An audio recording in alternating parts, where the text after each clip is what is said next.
Well, it's the end of the year and we should get in some of entrepreneurs, promoters, chairmen and MDs to talk about what do they anticipate 2024 to be like. It's a great time as any to get in Mr. Achal Bakeri, Chairman and Managing Director of Symphony, who joins us right now on the show.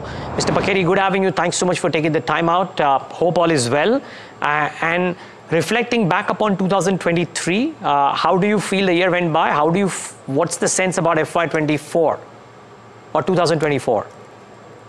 23 was a mixed bag. We've had, not so great business in India and in Australia. We had a phenomenal summer and good business in Mexico. China was okay. So it's been a mixed bag.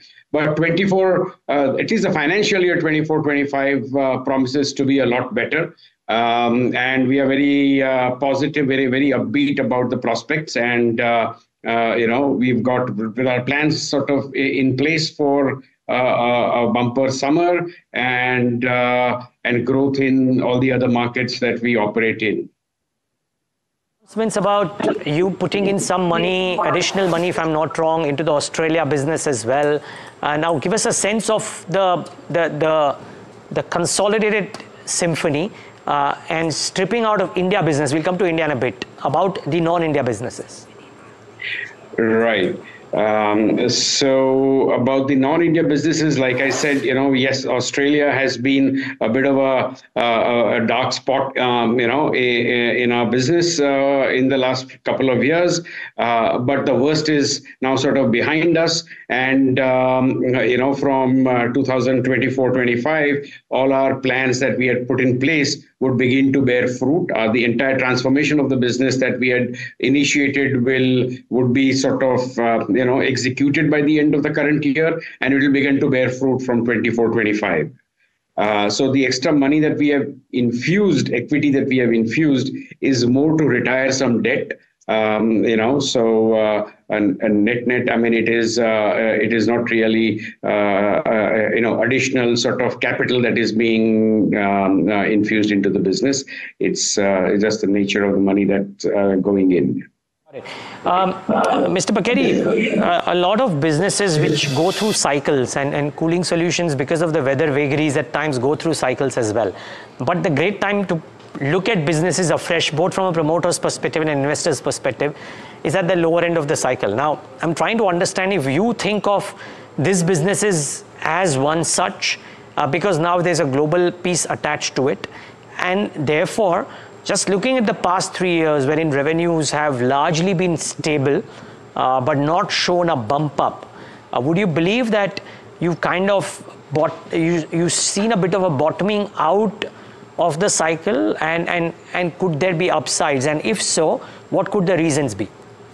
So we actually believe that we've hit the bottom of the trough. The trough was largely caused due to COVID and the after effects of COVID. It might appear that people are using COVID as a crutch for far too long, but the fact is that all our sort of input costs, which had been elevated, haven't come down to pre-COVID levels.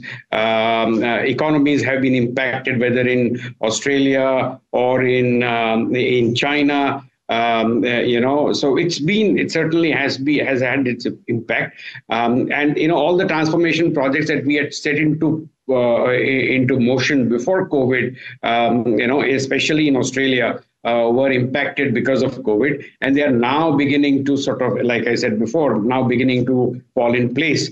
We do believe that we are at the bottom of the trough, and things can only get better from here onwards.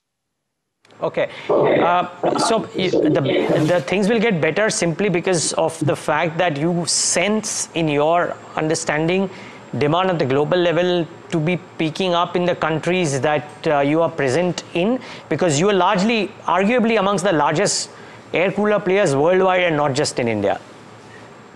So combination of factors, both external and internal. Externally, what happens to the in terms of the weather is difficult to predict, but it's certainly in terms of the economy, especially the Australian economy, which was badly impacted, will is beginning to looking up. A lot of our business is with the real estate sector. The real estate sector in Australia had been badly impacted, so that is beginning to look up. China too, where a lot of our business is B2B, has been impacted in the last few years, but we've already beginning to see signs of improvement in our business in China. So to some extent, it's a lot of these external factors, and internally too. Like I said, all the value engineering projects, the transformation projects that we had put into motion are now falling in place and will begin to bear fruit. So it reminds me, sorry, but it reminds me of a similar situation several years ago when we, just after the global financial crisis, when we had acquired our subsidiary in Mexico. We had a similar situation, where we were for a few years, things did not look good, and once the entire transformation in Mexico sort of fell into place. It became debt-free. It became an asset-light, capital-light company, and it's been a profitable company ever since. Although it's in terms of absolute top line and bottom line, it's not much. It's not a significant component of the overall Symphony business, but nonetheless, the point is that it is sort of cruising on its own, and we believe that the Australian subsidiary too should be in that status going forward. Mr. Bakeri, very good morning. This is Tamanna Inamdar here. I have a sort of broader view question for you, and this is a story we reported on ndtvprofit.com that the DPIIT is holding an industry workshop. The government is figuring out a plan to manufacture more efficient air conditioners, but also cooling solutions to help India deal with climate change. Now, all forecasts tell us this is going to be a huge issue.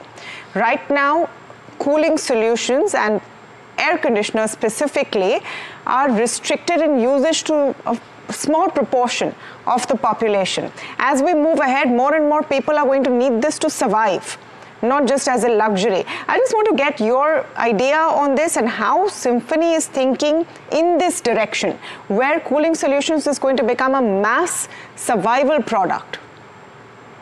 No, absolutely, and more so air coolers because of its, their low energy consumption and because of their, plug and play ability to be a plug and play product and portable product, and also in the space of industrial cooling, where you have these large 99% of the factories and warehouses in the country do not have any form of cooling, and they are unbearable to work in come summer. And air cooling is probably the only feasible solution. You can't air condition large factories and warehouses where you have machines and lots of people working and high ceilings and and these are not contained spaces. So an air cooling solution is actually the best suited for that.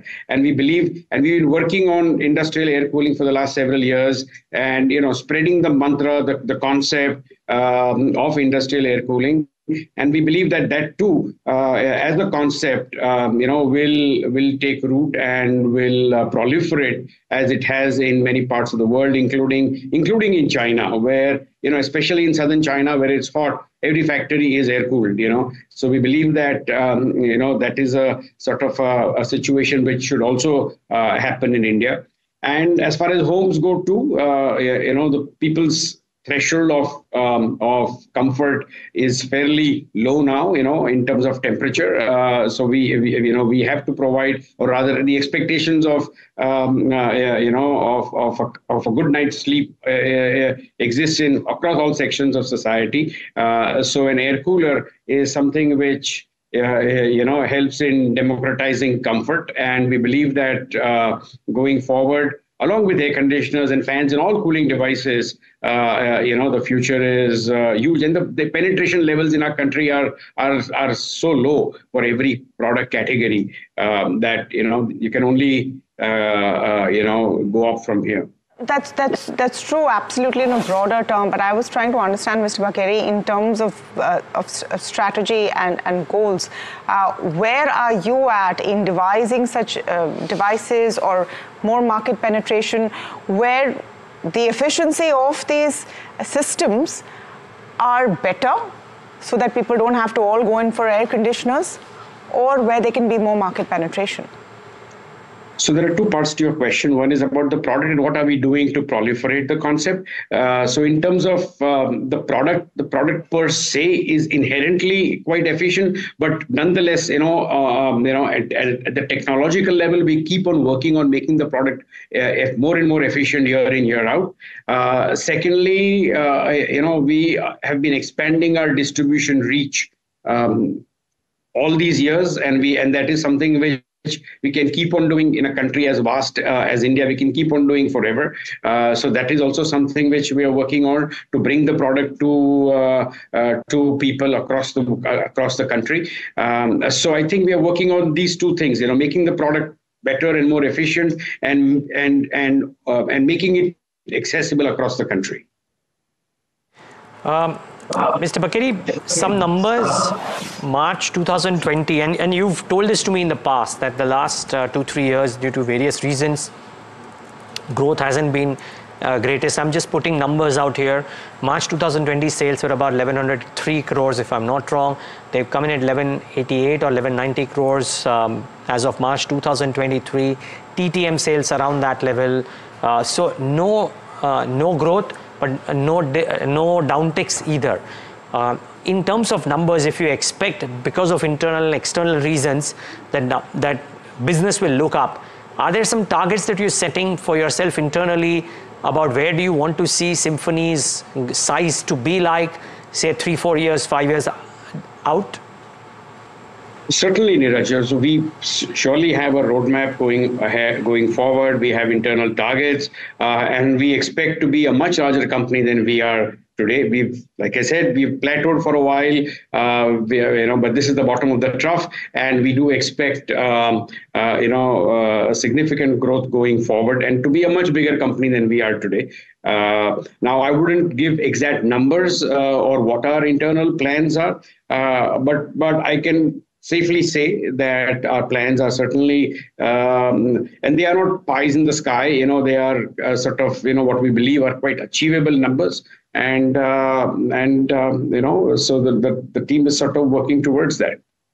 Would these be accompanied, Mr. Bakeri, with better ROE, ROCs? Because you used to enjoy tremendous return ratios in your standalone India business. I presume that would still be the case. Consol numbers look a bit off simply because of the nature of the business globally versus India. But because we look at the Consol entity now for the reported numbers, do you reckon that in the next 3-4 years, there's a fighting chance that your return ratios will look much better than what they are right now, even if they don't look as good as the India business? You said it right. They will never look as good as the India business on a standalone basis, but they will certainly look a lot better than they do today. The India business too, on a standalone basis, doesn't look as good as it did, let's say, 5 years ago, 4 years ago. But they too will begin to look better going forward. So in every respect, in every which way, we believe that this is the bottom of the trough. Got it. Just trying to understand, Mr. Bakeri, my final question really, and I know you won't need too many funds, so I don't think fundraising is a question, but my only question is, would you believe that when you're talking about the trough and things looking better, are we talking about a significant better in the return ratios or growth rates, or is it a slow, steady move upwards over the course of the next 3-4 years? Neeraj, I would refrain from, specifying the kind of growth that we would, because that has been, we have not very long ago, actually framed, a policy for this, for sort of guidance. And it's, I don't want to get into the entire area of guidance, but we believe that we will certainly look a lot better than we are today. Okay. Well, we wish you all the best for that, Mr. Bakeri. Thank you so much for taking the time out and speaking to us to NDTV Profit. It's the period of our launch, and it's very special to have you. Pleasure is all mine. Thank you. for having me. The pleasure is ours. Well, just maybe not the right season to talk to a cooling solutions company, but just the fact that 2023 is, not been the best of years. Can this be the turn of a cycle? A few people believe so. We are in El Nino. We are in El Nino, which it's a fact. So you're going to have a hotter winter than ever before. And this is something that we're seeing the world over. Cooling solutions when it comes to climate change and to keep your emissions low is the only way going forward. If you're going to hit very murderous high degrees of temperature, you're going to have to keep people safe, and you need cheaper, more efficient cooling solutions. So in a long-term way, that's definitely a company and a space to watch out for. Yeah, well, and a few people tell me that, so pertinent to talk to him today as well. Well, that's Symphony. Take a break.